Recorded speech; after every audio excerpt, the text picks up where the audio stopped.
Movie के start में हमें एक शिपिंग कंटेनर दिखाया जाता है जो कि हांगकांग से साउथ कोरिया में लाया गया था। जब दो आदमी इस कंटेनर को खोलते हैं तो वो दोनों पूरी तरह से शॉक्ड हो जाते हैं क्योंकि इस कंटेनर में एक भी आदमी जिंदा नहीं था, यानी कि सब लोग मर गए थे। इन दोनों को कुछ भी नहीं पता था कि इतने ज्यादा लोग ऐसे कैसे मर गए। तभी वहाँ पर एक सर्वाइवर जो अभी जिंदा था वो इन दोनों आदमियों में से एक का पाँव पकड़ लेता है। ये लोग उसको वहाँ पर बहुत ज्यादा मारते हैं। इन दोनों आदमियों में से एक आदमी कहता है कि इसको मार देते हैं, मगर उसका दूसरा साथी इस बात के लिए तैयार नहीं था। वो उस सर्वाइवर को अपने ट्रक में बिठा लेते हैं और उसकी मदद करने के लिए उसको शहर की तरफ ले जाते हैं। वो लोग जब शहर में आ जाते हैं तो उनमें से एक आदमी ट्रक को रोक कर कुछ चीजें लेने जाता है। तभी वो सर्वाइवर इस बात का मौका उठाता है और वो उस ट्रक से भाग जाता है। जब वो आदमी जिसका ट्रक था वो चीजें लेकर आता है तो वो उस सर्वाइवर को ढूंढता है, मगर वो उसको कहीं पर भी नहीं मिलता। वो उसको काफी ज्यादा ढूंढने की कोशिश करता है मगर वो सर्वाइवर उसको नहीं मिलता। तभी हम देखते हैं जो दूसरा आदमी यानी कि जो इसका भाई था उसकी तबीयत खराब होने लगी थी और वो अपने ट्रीटमेंट के लिए मेडिसिन लेने के लिए एक मेडिकल स्टोर में जाता है। उसको देखने से ऐसा लग रहा था कि उसको किसी वायरस ने जकड़ लिया है और वो वायरस आहिस्ता आहिस्ता लोगों में फैलता जा रहा है। इसके बाद हमें एक हादसे का सीन दिखाया जाता है। यहाँ पर हम देखते हैं कि एक गाड़ी जो खाई में गिर गई थी उसमें एक लेडी फंसी हुई थी। ये लेडी एक डॉक्टर थी और इस लेडी का नाम डॉक्टर किम था। अब डॉक्टर किम को बचाने के लिए एक फायर फाइटर आता है, इसका नाम होता है जीकू। वो डॉक्टर किम को बचा लेता है और बचा कर बाहर ले आता है। तभी हम देखते हैं कि जीकू को डॉक्टर किम पसंद आ गई थी। अब दूसरे दिन डॉक्टर किम दोबारा से जीकू को उसी जगह पर बुलाती है जहाँ पर उसके साथ हादसा हुआ था और जीकू को कहती है कि मेरा बैग नीचे रह गया है, जाओ जाकर लेकर आओ। अब जीकू डॉक्टर किम की बात को कैसे टाल सकता था। वो वहाँ पर अपने एक और साथी को बुलाता है और उसकी मदद से नीचे जाता है। नीचे जाकर डॉक्टर किम का बैग ले आता है। अब जब उसका बैग लेकर वो आ जाता है तो उसके बैग में जो फोन था वो रिंग करने लगता है। ये कॉल डॉक्टर किम की बेटी की होती है। किम तो वहाँ पर नहीं थी, इसलिए जीकू ये डिसाइड करता है कि वो किम का बैग उसकी बेटी को दे आएगा। अब यहाँ पर हमें ये बात भी पता चलती है कि किम की शादी हो चुकी है और उसकी एक बेटी भी है, मगर उसके हस्बैंड ने उसको काफी टाइम पहले छोड़ दिया था और वो अब अपनी सिर्फ बेटी के साथ रहा करती थी। उसकी बेटी का नाम मीरू था। जीकू जब मीरू से मिलता है पहले तो वो उससे बात नहीं करती,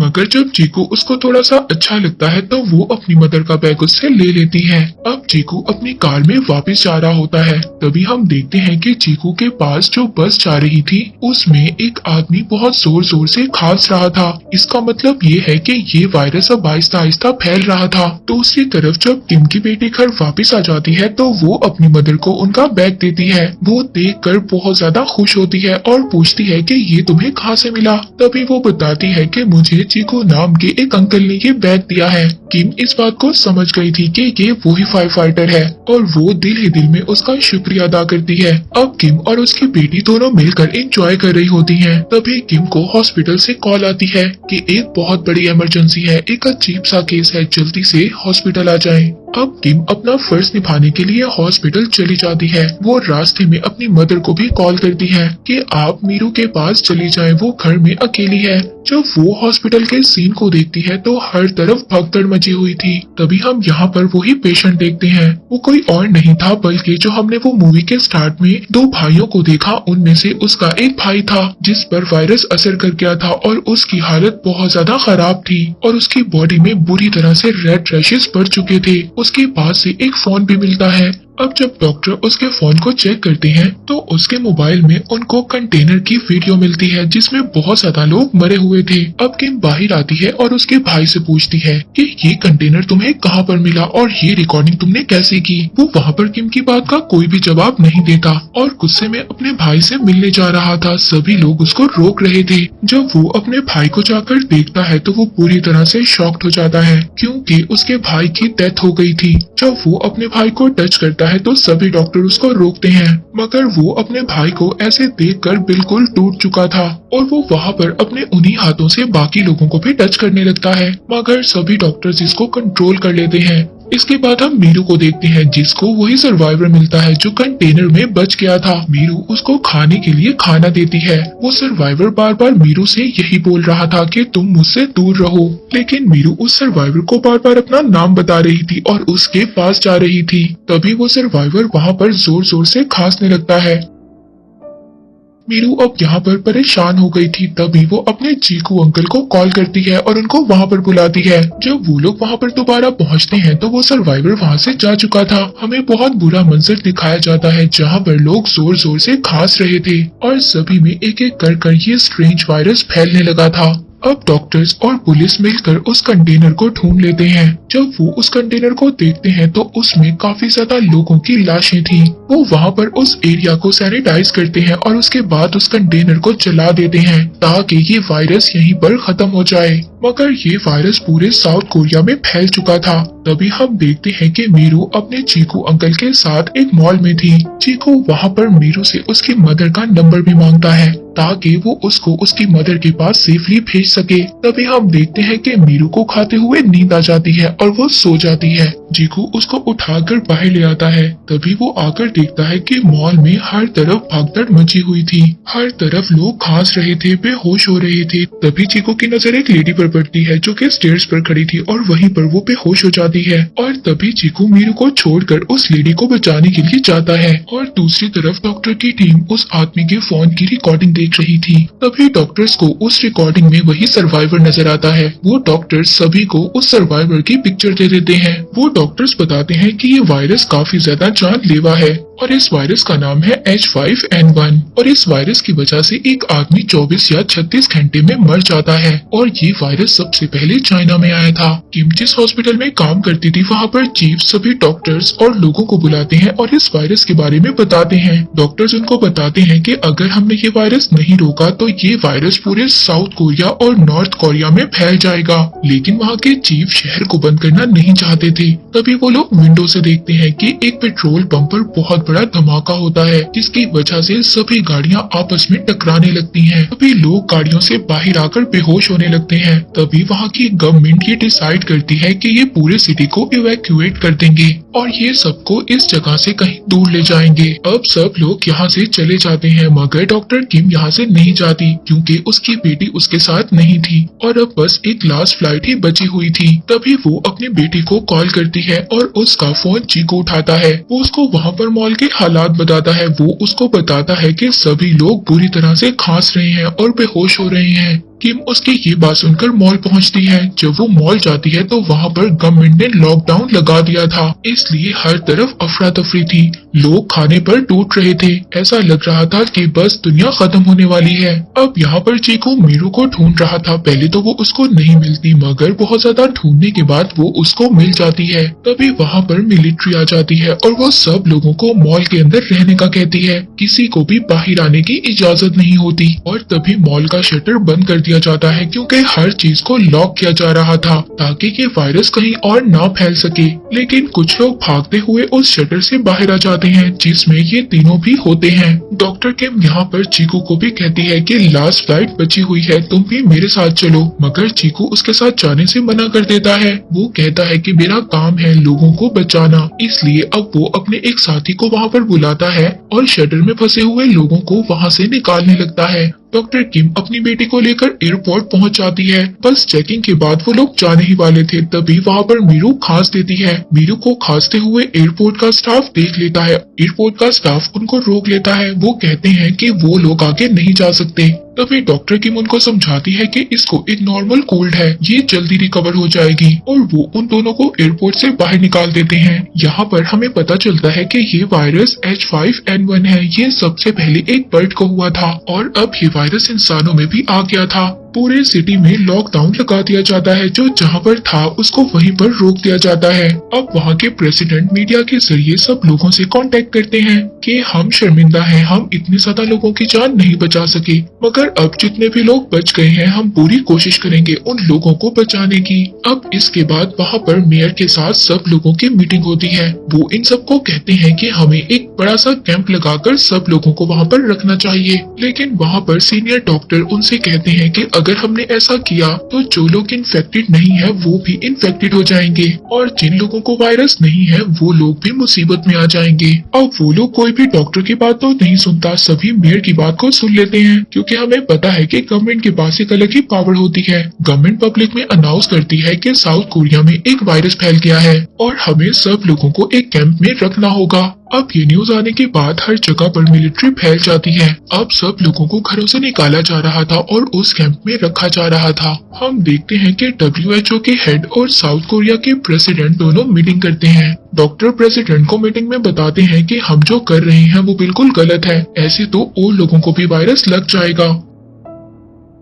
लेकिन वहाँ पर वाइस प्रेसिडेंट डॉक्टर की कोई भी बात मानने को तैयार नहीं थी। प्रेसिडेंट डॉक्टर से कहते हैं कि हमने तुम्हारा अप्रूवल नहीं मांगा, हमें सिर्फ इतना बताओ कि आगे इस वायरस को कैसे रोका जा सकता है। डॉक्टर्स प्रेसिडेंट को कहते हैं कि हमें एक PCR टेस्ट लेना होगा जिनकी रिपोर्ट्स 48 घंटों में आएगी और जो लोग ठीक होंगे उनको अलग कर दिया जाएगा और उन लोगों को 48 घंटे तक उसी कैंप में रखना होगा। इसी बीच डॉक्टर किम अपनी बेटी मीरू को देखती है जो अब वो भी इन्फेक्टेड हो गई थी, लेकिन डॉक्टर किम किसी को भी नहीं बताती। तभी वहाँ पर चीकू को भी ये बात पता चल जाती है। वो डॉक्टर किम से कहता है कि तुम्हें अपनी बेटी को अलग कर देना चाहिए, अगर तुमने ऐसा नहीं किया तो बाकी लोग भी इन्फेक्टेड हो जाएंगे। लेकिन किम इसकी बात को नहीं मानती। वो कहती है कि मैं इसको लोगों से अलग रखूंगी, हमेशा मास्क पहना कर रखूंगी।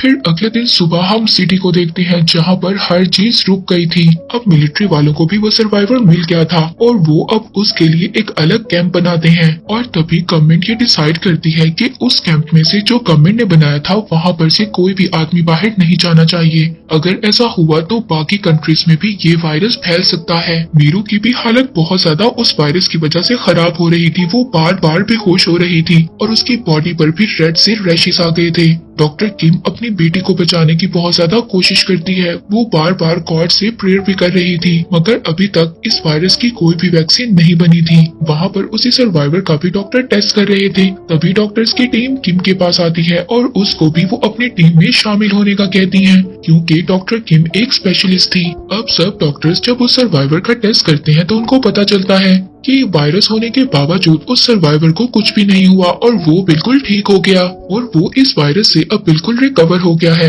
इसका मतलब ये था कि उस सर्वाइवर के ब्लड से वैक्सीन को बनाया जा सकता था। इसके बाद वहाँ पर जो डॉक्टर्स थे वो अपने सीनियर डॉक्टर को वीडियो कॉल करते हैं और वो अपने सीनियर डॉक्टर से पूछते हैं कि हम इस सर्वाइवर के ब्लड से एक सीरम बनाना चाहते हैं। ये डॉक्टर उनको परमिशन दे देते हैं। फाइनली ये लोग सीरम बना लेते हैं और रिजल्ट भी पॉजिटिव आता है। उन्होंने वो सीरम बना लिया था। वो लोग काफी ज्यादा खुश हो गए थे, लेकिन इस सीरम को लगाने के लिए लोगों को काफी टाइम चाहिए होगा। तभी हम वहाँ पर देखते हैं कि डॉक्टर किम एक सीरम चुरा लेती है। डॉक्टर किम अपनी बेटी को वो इंजेक्शन लगा देती है, मगर तभी वहाँ पर आर्मी के लोग आ जाते हैं। वो डॉक्टर किम पर गुस्सा करते हैं और कहते हैं कि तुमने इसे यहाँ पर क्यों रखा हुआ है, ये बाकी लोगों को भी इन्फेक्टेड कर देगी। और हमें यहाँ पर पता चलता है कि डॉक्टर किम ने अपनी बेटी को इंजेक्शन लगा दिया था, लेकिन वो बेहोश थी। वो आर्मी के लोग मीरू को बेहोश देखकर ये समझते हैं कि वो मर चुकी है और वो उसको वहाँ से ले जाते हैं। डॉक्टर किम को भी वहाँ पर बेहोश कर दिया जाता है। जीकू भी कैंप से बाहर आता है और वो वहाँ पर किम और मीरू को ढूंढने लगता है,